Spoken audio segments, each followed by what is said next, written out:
Si yo te hiciera la pregunta, hoy te la voy a hacer realmente. Te voy a hacer la pregunta. Si tuvieras que pensar qué es aquello que realmente trae motivo de celebración en tu vida, pero ese tipo de celebración que no tiene restricciones, que no tiene límite, ¿qué sería eso que provoca ese tipo de celebración en tu vida?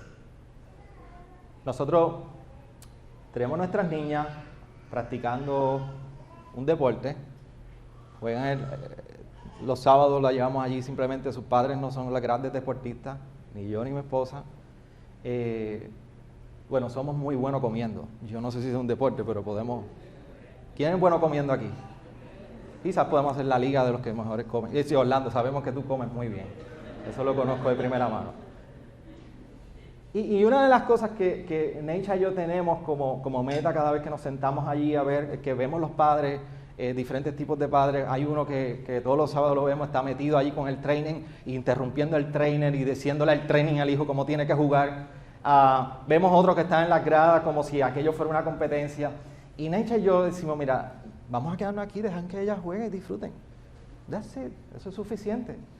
Pero hay momentos que se pone tan bueno que se nos sale y dice, vamos, dale, vete. Y nos miramos y yo, baja, vuelve, Xavier, esto no es. ¿Pero por qué? Porque es motivo de celebración ver a nuestras hijas desempeñarse de una manera que bien lo están haciendo.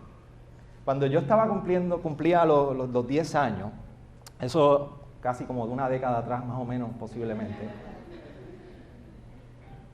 ha sido el cumpleaños, no ha sido los 15 de mi hermana, no ha sido diferentes ceremonias de cumpleaños, ha sido ese cumpleaños número 10, si no me equivoco, lo que ha marcado toda la familia. Simplemente un cumpleaños sencillo, pero a mi papá se le ocurrió la idea de hacer un barbecue. Cuando los barbecues esos redonditos, los Weber, ¿ustedes los conocen? Salieron, pues un barbecue era un tordito el famoso tordo azul. Allí lo colocó, hicimos un cumpleaños con las amistades de la calle, con las amistades de la familia. Y simplemente a mi mamá se le ocurrió, y eran los cumpleaños cuando había mucho buen presupuesto para dar una bolsita de regalo a todos los niños, ¿se recuerdan? En todos los cumpleaños eso lo había. Y a mi mamá se le ocurrió la gran idea de colocarle unas pistolitas de agua pequeñas, así, a nosotros que teníamos 10 años. Y era el periodo también donde se utilizaban las cámaras grandes en el hombro para grabar todas las actividades. Y allí había uno de los familiares con esa cámara grabando. Y mientras a las 3 de la tarde se va desarrollando el cumpleaños, usted puede ver en el video, porque todavía lo preservamos al día de hoy, y nos sentamos a verlo de vez en cuando ese video, chorritos de agua corriendo y cruzando en la toma de esa cámara. Y cada vez eran más chorritos, más chorritos, más chorritos. Esa era la era de la famosa Super Soaker. Si usted no se recuerda de eso, si usted no sabe lo que es, pues esa fue la mejor generación. Y empezamos a mojarnos, y mi papá fue y sacó la Super Soaker que teníamos allí. Y comenzamos a mojarnos. Pero lo interesante es que el cumpleaños empezó como a la 1 de la tarde, 12 del mediodía, y el video va recorriendo casi 7 horas de toda la familia mojándose, porque entonces todas las tías tomaron las mangas, tomaron todos los baldes y los cubos, y aquello fue una celebración hasta las 10 de la noche, que todavía la cámara registra la noche los chorros de agua por todo el patio y la urbanización. Toda la familia con buena vestimenta, todos celebrando. Y cada vez que nosotros recordamos esa imagen de ese cumpleaños, decimos, qué buen cumpleaños fue aquel. Celebrando, fue sin límites. Allí no hubo un tío, no hubo un abuelo, allí había gente coja, allí gente que no podía casi caminar, y todos se llevaron el manguerazo. Ese es el tipo de celebración que yo les digo. ¿Qué es lo que provoca en ti ese tipo de celebración? Porque cuando nosotros nos encontramos en un pasaje como este, en Lucas 1, 46 al 56, es un pasaje que nos recuerda que la Navidad, esta Navidad de 2023, hay motivos para tú y yo celebrar. Y para celebrar sin límite, para celebrar sin restricciones, pero pareciera que en ocasiones no lo hay. Hoy me toca predicar precisamente de Lucas 1, no este pasaje, a la iglesia. Y una de las cosas que les voy a mencionar es que que mucho nos encanta a nosotros hacer de la Navidad un periodo, o más bien un momento de celebración a nuestra manera. Por eso usted compra la vela de la época, usted decora a su manera, usted pone un inflable frente a su casa y usted decora de tal manera que usted sienta que está celebrando la Navidad. Pero en ocasiones la celebramos más bajo nuestros propios motivos y nuestro propio interés que bajo el propio motivo que la palabra nos recuerda que debe cobijar nuestro hogar en la Navidad. Y el Cántico de María nos recuerda esto. Y contesta la pregunta de por qué tú y yo podemos encontrar razones para celebrar el nacimiento de Jesús. Celebrar Navidad. De hecho, el Cántico de María es prácticamente un eco del Cántico de Ana en el Antiguo Testamento, en 1 Samuel capítulo 2. Y una de las cosas, voy a hablar más adelante de esto, que nosotros vemos en ese Cántico de Ana, es que Ana celebra por lo que Dios está haciendo en ella, pero también lo que estará haciendo en el futuro de su pueblo, trayendo un rey y trayendo un redentor. Pero lo más interesante de ambos cánticos y de este cántico de María es que nos recuerda el modus operandi de Dios. Y esto se lo mencioné a la iglesia hace un tiempo atrás cuando predicaba precisamente de ese cántico de Ana. Y es que cuando su pueblo no tiene fuerzas, cuando su pueblo se encuentra sin recursos, sin esperanzas, Él ama extender su mano desde el cielo y atender al desamparado. En Ana no había esperanza, si usted conoce la historia de Ana, en Ana no había esperanza sobre el futuro, en ella poder tener un hijo. En María, en su contexto de este cántico, ella estaba turbada por las noticias que estaba recibiendo. Entonces nosotros podemos celebrar, porque Dios nunca deja de extender su mano. Y este cántico es un reflejo. Por eso en el contexto de este cántico lo que nosotros estamos viendo es que están ocurriendo dos tipos de milagros. O sea, Lucas decide recopilar toda la información como un buen investigador científico, médico, y en los primeros 4 versos de ese capítulo 1 nos está recordando: mira, Teófilo, a su amigo Teófilo, o al que ama a Dios, yo voy a he recopilado todas estas cosas que son ciertas y son verdaderas, y las he colocado en orden para que tú puedas tener constancia de ellas. Y en ese contexto, Lucas nos está compartiendo en este cántico y en el preludio de este cántico 2 tipos de milagros. Y es que María recibe la noticia del ángel y le está diciendo: vas a quedar embarazada. Pero no estaba casada. ¿Y cómo? Ese es el primer milagro, que es un milagro físico. Ella daría a luz y estaba concebiendo a causa del Espíritu de Dios en ella. Pero el segundo milagro es espiritual, porque es la representación de una nueva creación que Dios viene haciendo y ha prometido, y Él haría, no solamente por el nacimiento de un Salvador, sino que representaría también la nueva creación que Dios estaría haciendo en su pueblo. Así que 2 tipos de milagros que nos recuerdan que hay un nuevo comienzo, que Dios decidió interrumpir la historia para un nuevo comienzo.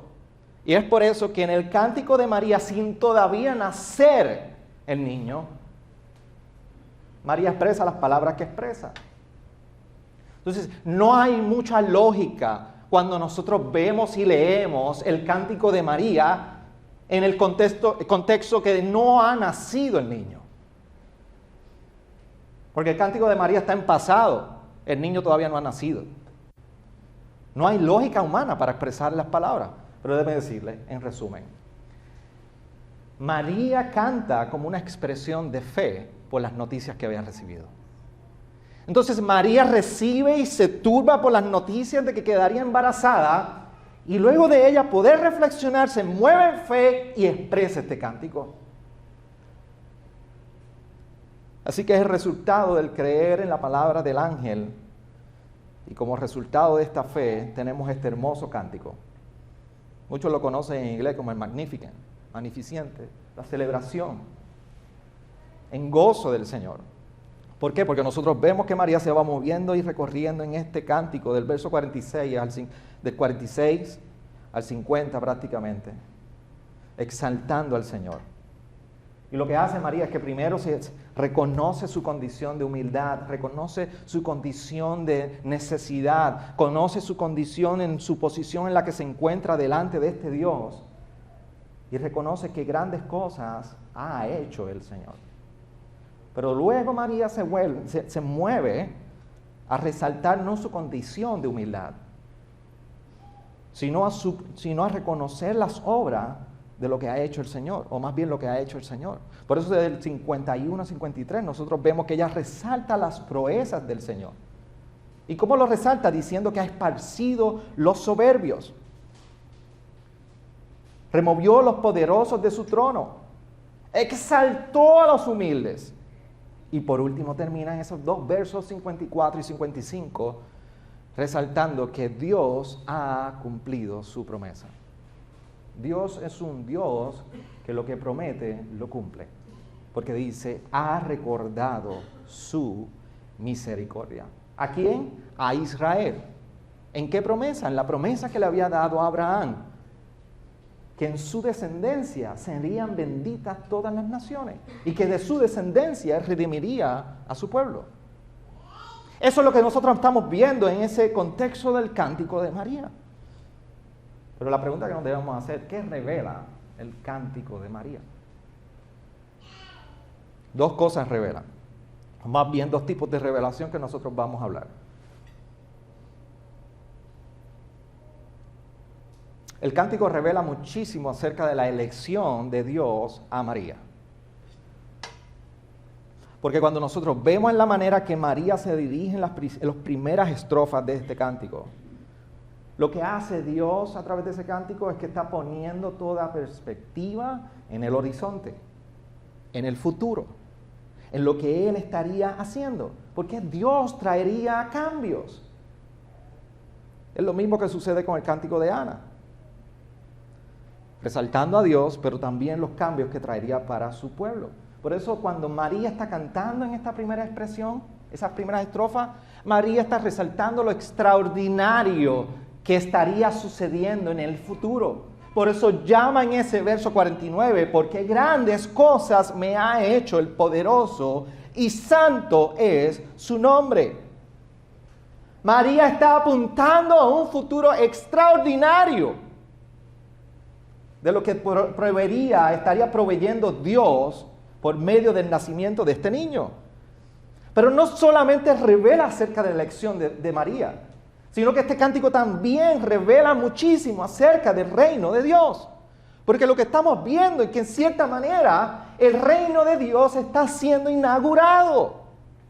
Por eso habla con certeza de que no hay duda. La razón por la cual María está hablando en pasado, está expresando este cántico en pasado, es resultado de una costumbre hebrea en su poesía.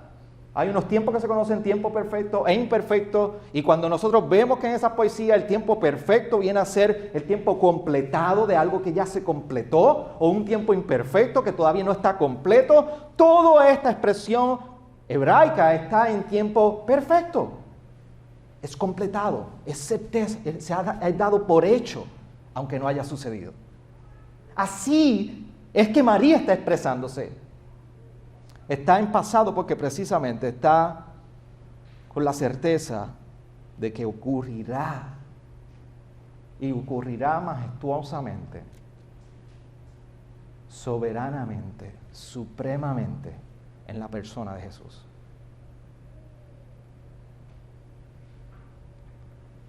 Es un reino que María describe con gran certeza, pero como se dice en inglés, upside down. Al revés. Y es al revés porque es un reino que está siendo inaugurado, no para los poderosos, no para los que tienen los bienes, es para el necesitado. Porque los soberbios son esparcidos, dice ahí, en el pensamiento de sus corazones. He quitado los poderosos de sus tronos. Su expresión en el contexto ordinario es una expresión como si cuando usted toma el polvo y en una mesa o está sucio y se dispersa. Trate de recogerlo y ponerlo de nuevo en su lugar. Es imposible. Así que Dios ha abierto el camino. Dios ha esparcido a los poderosos para que el humilde sea exaltado. A los ricos los ha vaciado sus manos, para que entonces el hambriento que no tiene nada sea lleno. Conviene. ¿Y por qué María habla de esa manera?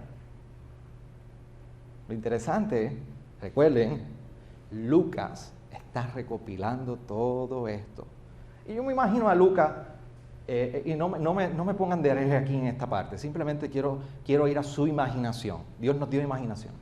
Pero ustedes se imaginan Lucas recopilando y entrevistando y escuchando y diciendo, ¿y qué más dijo María? Cuéntame, ¿cómo cantó María? Y allí le están diciendo, no sé a quién entrevistó. No nos dice. Pero él se dedicó a recopilar todo. Pero yo me imagino él escribiendo y cuando recibía las notas diciéndole, Lucas, no olvides esto, Lucas. Cuando María comenzó a cantar, ella hizo una referencia al cántico de Ana. Primero de Samuel. Lucas, no te olvides que cuando María estaba cantando, hizo referencia al salmista en el Salmo 103. Lucas, ahora que me recuerdo, hizo referencia al Salmo 7. No te olvides de eso. Fue parte de sus estrofas y de sus cánticos. Y Lucas, ok, tenemos que ponerlo aquí. ¿Por qué? Porque en el cántico de Ana, en 1 de Samuel capítulo 2, Ana está hablando y del futuro del pueblo. María está hablando de ese futuro allegado. No solamente eso, sino que el verso 50, si usted tiene una Biblia bastante moderna, va a ver que las letras cambian y están ahí como medias itálicas. Dice, de generación en generación es su misericordia para los que le temen. Eso es prácticamente una alusión, una cita, una referencia al Salmo 103. ¿Puede buscarlo conmigo?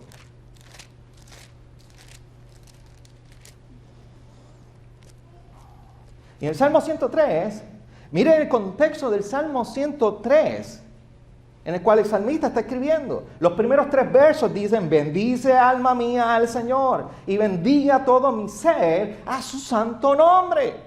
Bendice alma mía al Señor, y no olvides ninguno de sus beneficios. ¿Cuáles son parte de esos beneficios? Él es el que perdona todas mis iniquidades y el que sana todas mis enfermedades. El que rescata de la fosa de tu vida y el que te corona de bondad y compasión. El que colma de bienes tus años. Pero eso no es la citación directa que hace María. La citación directa está en el verso 16.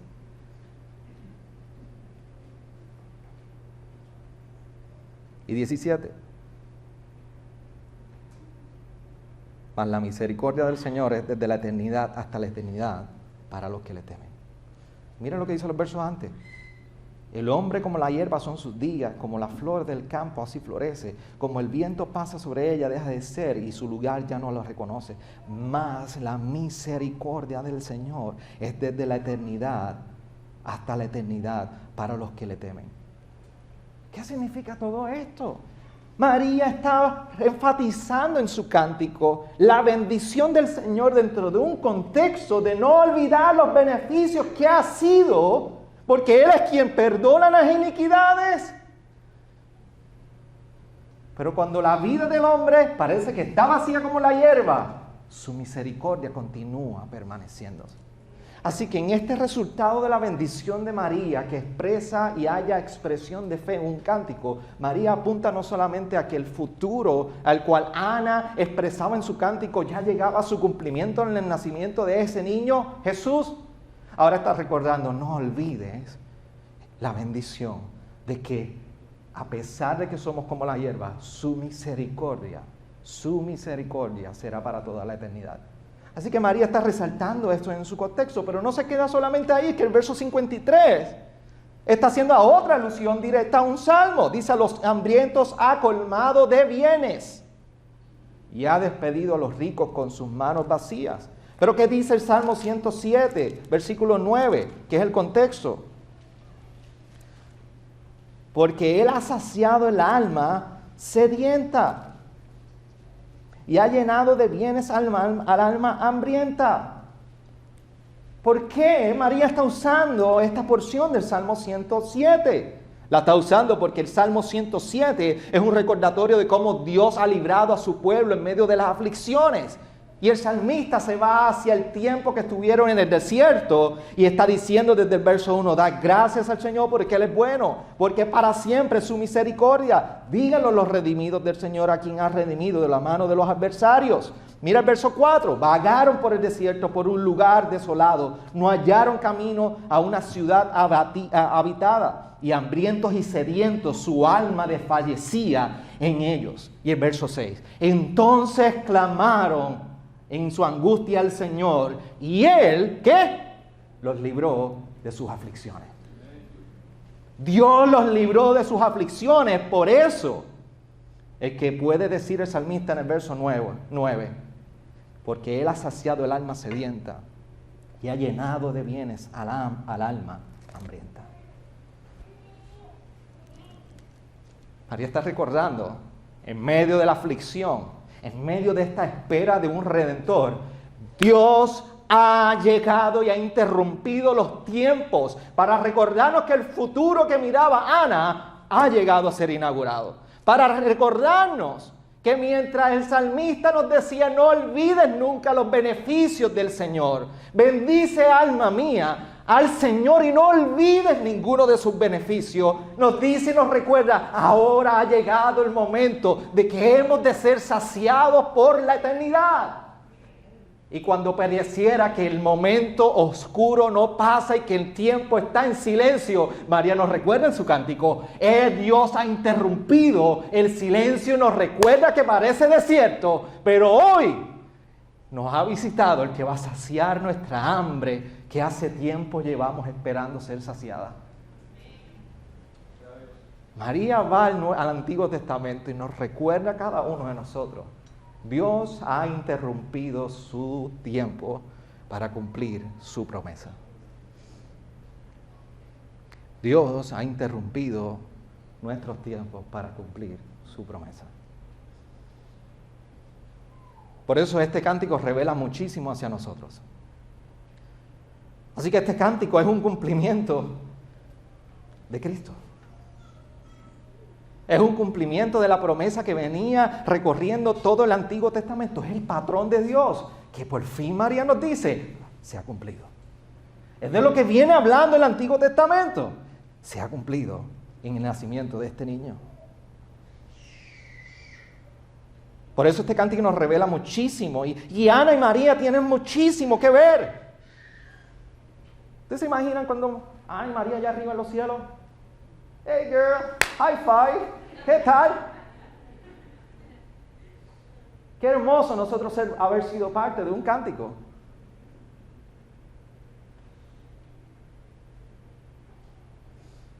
Ambas se regocijaron en que Dios había removido el orgullo y había exaltado el humilde. Ambas recordaban que un nuevo pueblo nacería a consecuencia de un niño. Dios estaba estableciendo sus columnas para su plan redentor. Y ambas oraciones, porque María hace una alusión a la oración de Ana, nos recuerdan que ante nuestra mayor razón de angustia, que es tu pecado y mi pecado, Dios ha brindado salvación precisamente por el nacimiento de un niño. Que como resultado de esa salvación que ha sido obtenida en los méritos de este niño, tú y yo hoy podemos estar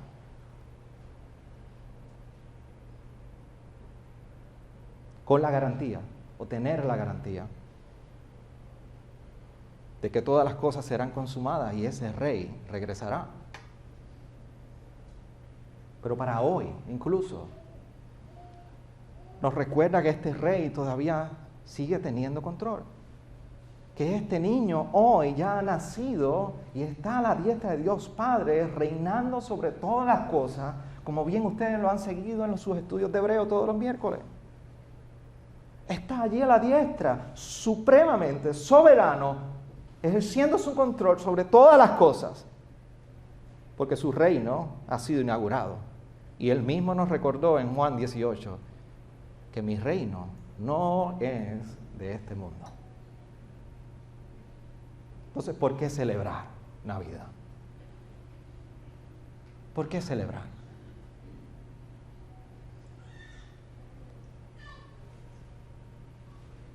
Tú y yo tendremos diferentes motivos para celebrar en esta época. Y quizás esta época te recuerda muchísimas cosas que son agradables y otras que no son agradables. Hoy mismo Neche y yo hablábamos esta mañana de unos familiares que perdieron a un ser querido dentro de nuestra familia.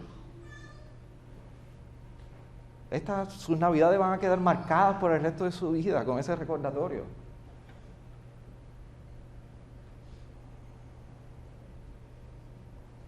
A veces tratamos de hacer épocas como esta, encajonarlas, como decimos en el buen puertorriqueño, ponerlas en nuestro propio contexto, en nuestras propias motivaciones, en nuestras propias expectativas. Nos encanta dejar las Navidades como queremos que sean. Y planificamos porque queremos que sean perfectas, tal y cual como queremos. De hecho, son pocas las personas que yo he conocido que anticipan las Navidades y no esperan que sea un tiempo más allá simplemente de alegría. Por eso hay vacaciones, por eso hay jolgorio, por eso hay cenas, por eso hay reuniones, por eso hay comida, por eso hay viaje. Todos queremos acercarnos con la expectativa de que la Navidad va a ser un tiempo de mucha alegría. Pero la realidad es que a pesar de que hay muchísimas cosas que tú y yo no pudiéramos encontrar motivo para sentirnos en celebración, María nos recuerda que sí, que tú y yo somos parte de ese extraordinario futuro que vio María en el nacimiento de su niño, Jesús.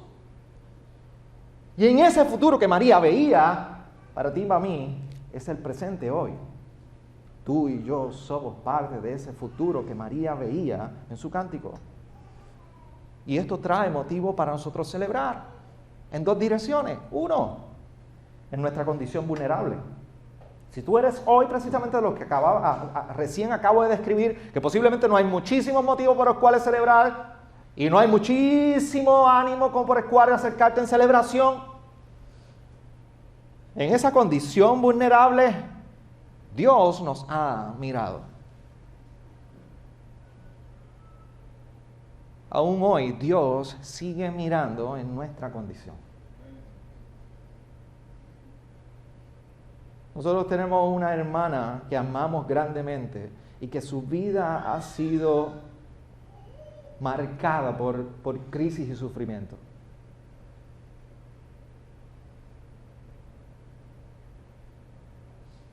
Y al principio nunca participábamos de ninguna reunión desde Thanksgiving hasta Navidad en nuestra congregación. Porque sus crisis fueran marcadas dentro de esa temporada. Para nosotros fue un gran regocijo ver.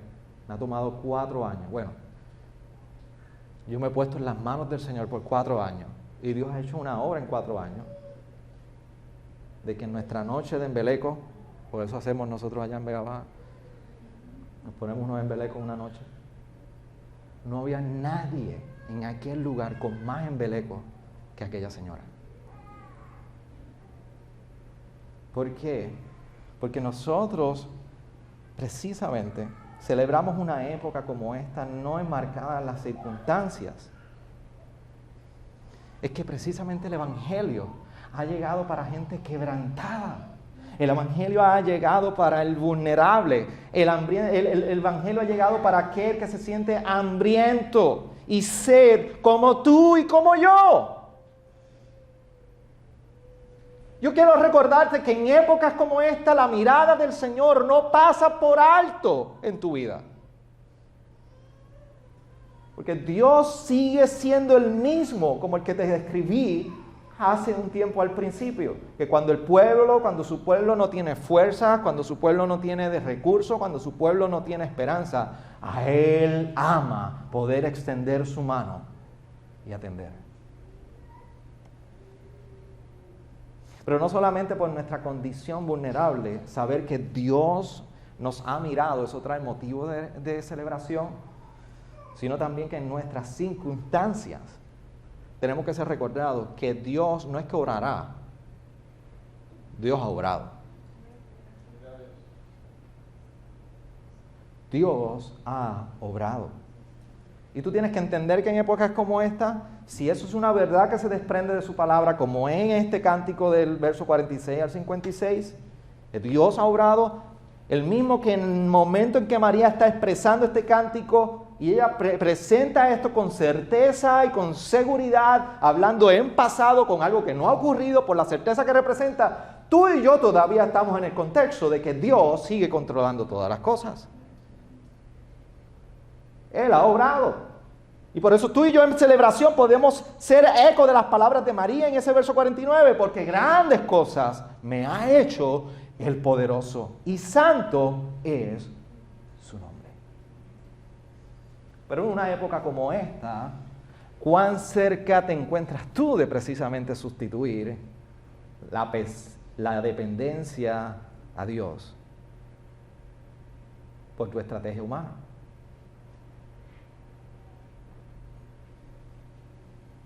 ¿Cómo tú estás seguro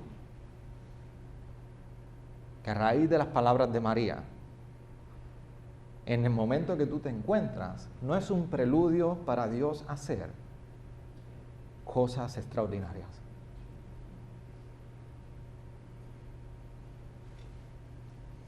¿Cómo no sabes que en este tiempo, donde tu corazón puede estar inquieto por desespero, por desánimo, no es el preludio precisamente de que Dios ha de interrumpir, como lo ha hecho en la historia, para una obra u otra obra poderosa?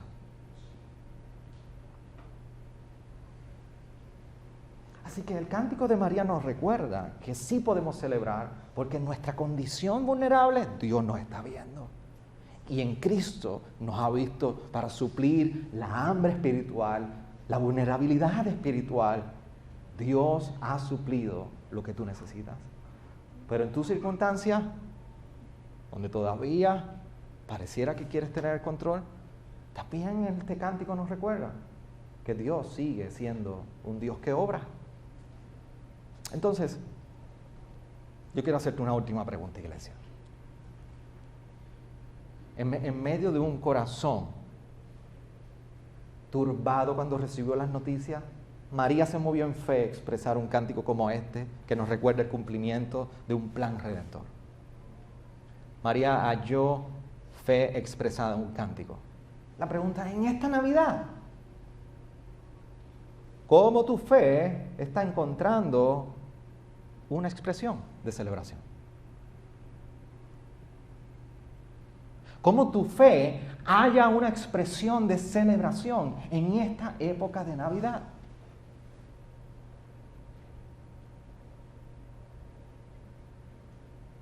Y eso representa que vas a tener que mirar tu corazón y evaluar tu corazón y decir, mi corazón se está acercando en esta temporada como un corazón dependiente en Él. Mi corazón se está acercando como un corazón compungido por la seguridad y la certeza de mi Salvador. Mi corazón realmente está hallando expresión de fe por la humildad en la cual me acerco a una temporada como esta.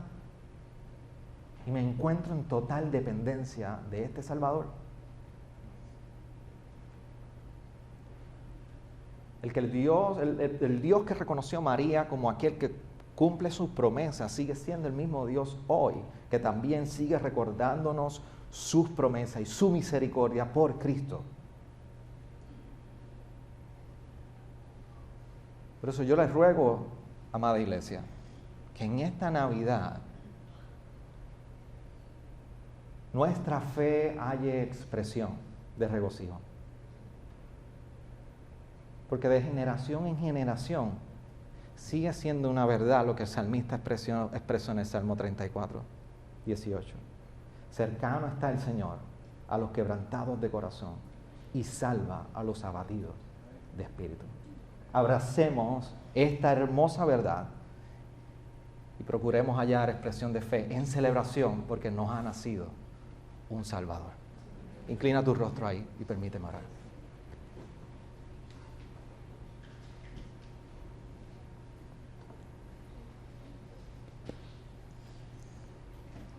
Señor, en este tiempo nos acercamos delante de ti, agradecidos por tu palabra, Señor, que nos recuerda la verdad de tu evangelio y que nos recuerda también que en un tiempo como hoy, tú has estado obrando de generación en generación.